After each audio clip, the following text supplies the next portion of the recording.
Assalamualaikum warahmatullahi wabarakatuh. Perkenalkan nama saya Salma Dera Puspita dengan NIM H5401211011. Saya akan mengerjakan tugas tutorial ekonometrika lanjutan materi instrumental variable.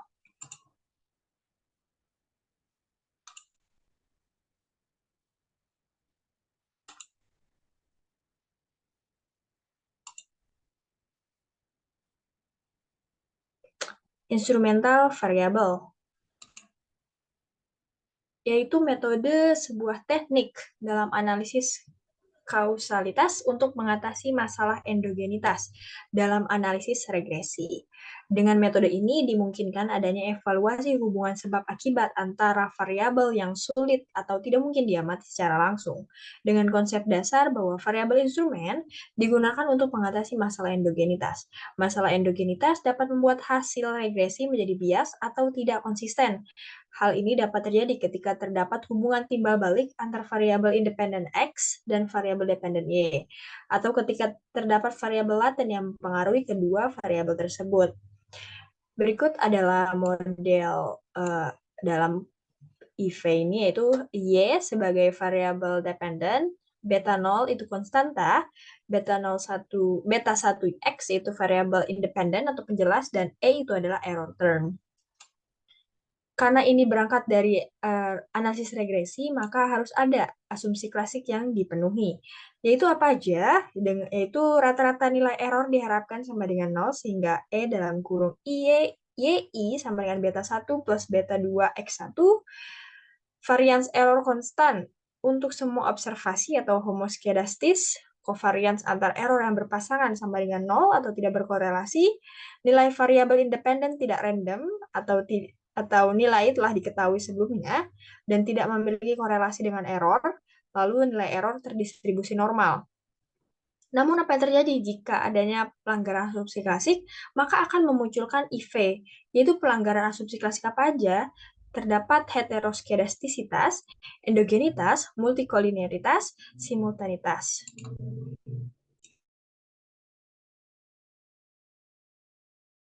Selanjutnya, saya akan menjelaskan tentang variabel endogen, yaitu variabel penjelas yang ditentukan atau dipengaruhi oleh variabel lain. Variabel endogen berada di dalam sistem atau persamaan.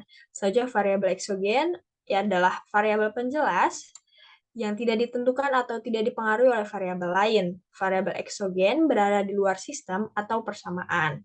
Contoh untuk menjelasinya yaitu upah sama dengan pendidikan ditambah pengalaman tambah error, di mana pendidikan dan pengalaman itu masuk ke dalam variabel endogen, dan error itu adalah variabel eksogen.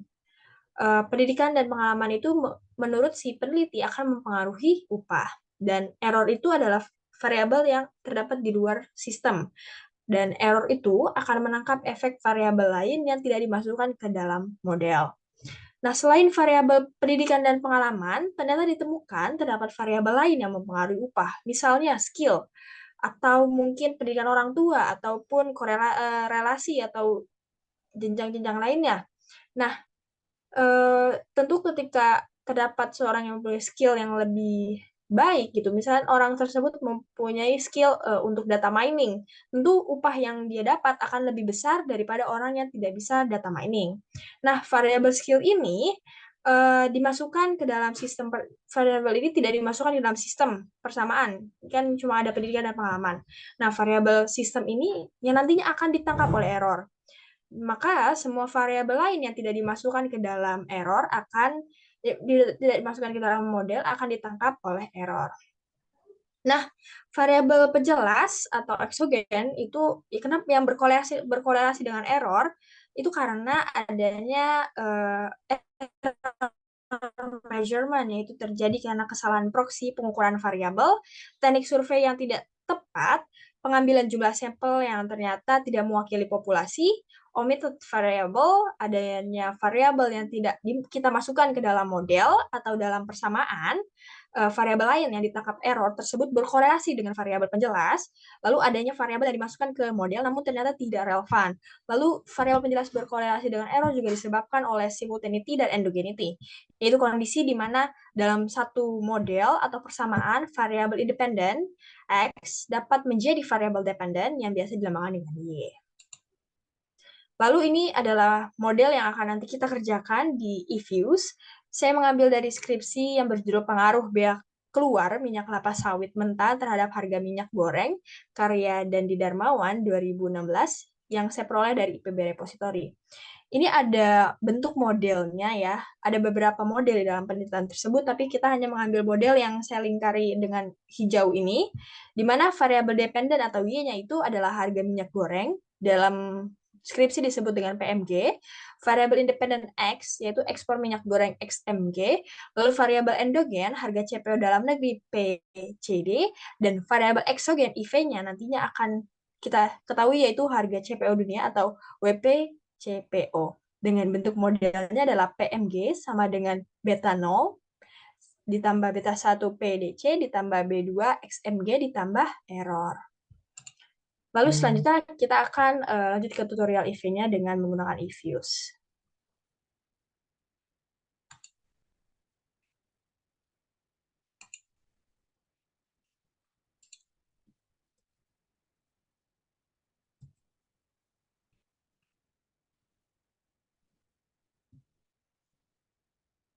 Ini kita buka eFuse-nya dulu, jangan lupa ya teman-teman. Lalu kita copy datanya yang sudah kita peroleh dari skripsi tadi. Lalu kita bisa langsung create new files. Karena ini datanya bentuknya tahunan, jadi dated regular frequency, kita pilih yang ini. Dengan frekuensinya itu annual atau tahunan. Tahun mulanya itu adalah tahun 1989 sampai 2013.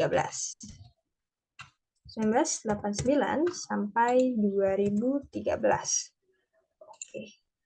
Lalu kita buka quick empty group untuk memasukkan datanya ya. Jangan lupa di scroll ke atas. Lalu kita copy di sini. Udah masuk ya teman-teman semuanya.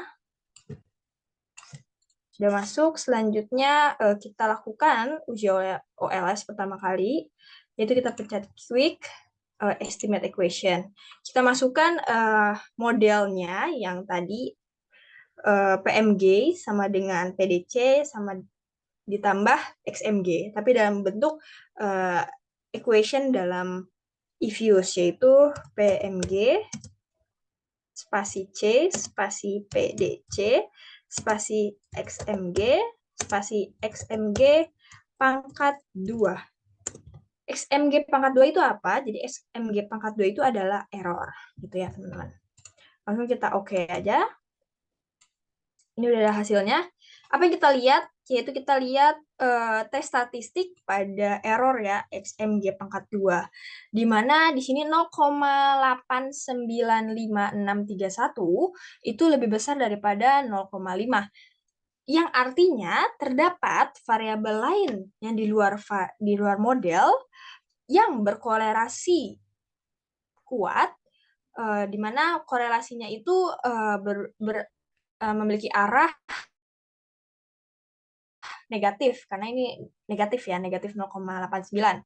Variabel di luarnya itu apa? Ternyata itu adalah IV, gitu ya teman-teman, variabel instrumental variabel. Selanjutnya kita lakukan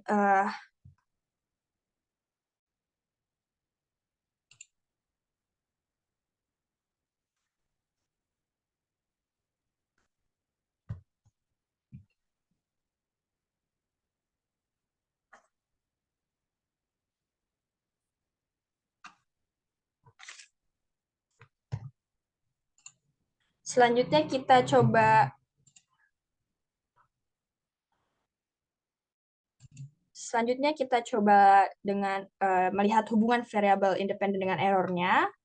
Kita buka lagi estimate. Kita hilangkan depannya. Variabel independennya itu kan ada PDC ya, PDC, Mg pangkat 2, lalu kita masukkan IV-nya, WP, CPO. Ya, teman-teman. Oke. Nih, udah kelihatan kan? Kita lihat apanya sih? Kita lihat tes statistik dari WPCPO-nya. Di sini kan 6,261046, di mana itu lebih besar daripada 0,5. Yang artinya apa? Bahwa adanya korelasi kuat dalam model dengan arah positif, karena ini bukan min ya, arah positif nih. Si WPCPO-nya itu berkorelasi kuat dalam model, padahal WPCPO itu kan di luar model gitu. Selanjutnya kita lakukan estimasi TSLS. Kita catat lagi estimate. Kita ganti jadi TSLS ya, teman-teman.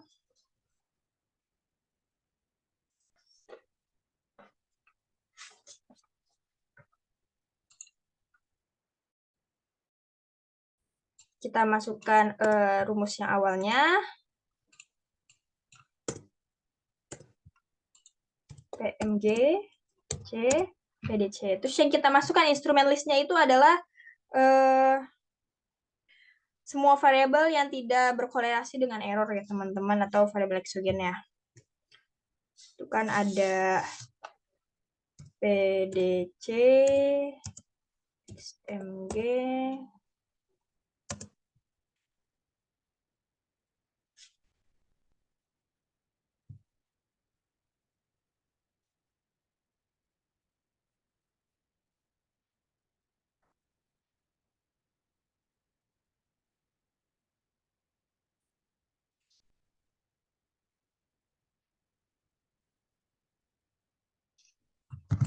salah teman-teman, jadi kita masukkan ininya nih.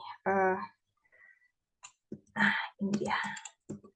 Nih, XMG, XMG Patuka, dan WPCPO, gitu ya. Oke, kita okein, lalu kita lihat. Cara pembacaannya itu adalah lihat di XMG-nya. Kita lihat di PDC-nya. Lihat C-nya. Tes statistik dari C. Ini itu lebih dari 0,5.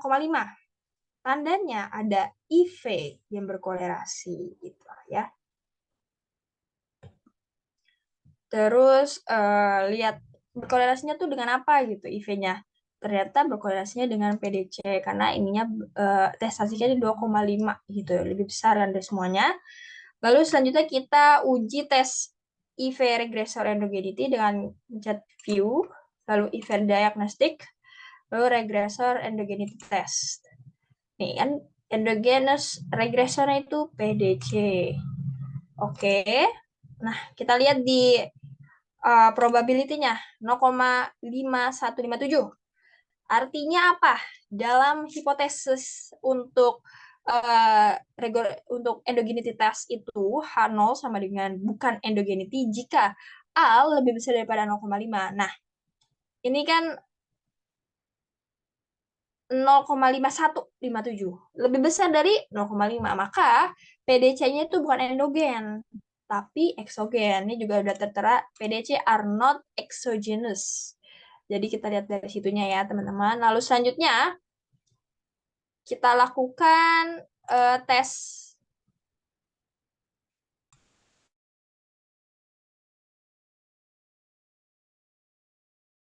selanjutnya kita lakukan tes view lalu IV diagnostic, yaitu Weak Instrument Diagnostic. Kita lihat di mananya, di Craig Daniel F-stat ya, 39,20070. Dalam hipotesis dalam tes Weak Instrument Diagnostic itu adalah H0, adanya strong instrument ketika A lebih besar daripada 10. Ini kan udah lebih dari 10 kan. Berarti instrumen ini si instrumen ini adalah berkorelasi instrumen yang kuat gitu, strong. Jadi gitu ya teman-teman, cara kita melakukan IV tutorialnya di eViews. Terima kasih.